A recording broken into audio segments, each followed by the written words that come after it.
క్రైస్తల దైవ మర్మములు జనవరి 23. సంపూర్ణ నిశ్చయత కలిగి యథార్థమైన హృదయముతో మనము దేవుని సన్నిధానమునకు చేరుదము. హెబ్రీ 10:22. మందసము యేసుక్రీస్తు ప్రభువునకు గుర్తుగా ఉన్నది.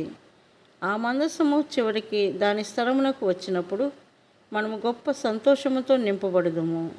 యేసుక్రీస్తు ప్రభువునకు మీ హృదయములలోను, మీ ఇంటిలోను, మీ సంఘ క్రమములోను సరైన స్థానమును ఇవ్వవలెను. ఆ రీతిగా ఉన్నప్పుడే గొప్ప సంతోషం అక్కడ ఉండును.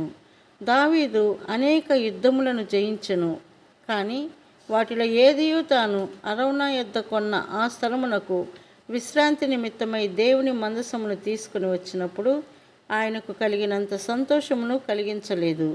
విశ్వాసుల హృదయములలో రాజులకు రాజుగాను, కుటుంబములకు శిరస్సుగాను, సంఘములకు ప్రభువుగాను యేసుక్రీస్తు ప్రభువు సింహాసనాసీనునిగా చేయబడుట మనము చూచినప్పుడు అదే మన ఆనందము, బలము అగును. మనం ఎల్లప్పుడూ 3 సంగతులను గమనించవలెను. 1. నీ వ్యక్తిగత జీవితమునకు యేసుక్రీస్తు ప్రభువే శిరస్సుగా ఉండవలెను. 2. నీ కుటుంబమునకు శిరస్సుగా ఉండవలెను. 3. నీవు ఏ సమాజములో సభ్యునిగా ఉన్నావో ఆ సమాజమునకు ఆయనే శిరస్సుగా ఉండవలెను. ఇది ఎప్పుడు వాస్తవమగునో అప్పుడే నీవు దేవుని మందసమును దాని సరి అయిన విశ్రాంతి స్థలమునకు తెచ్చిన వ్యక్తి వగుదువు.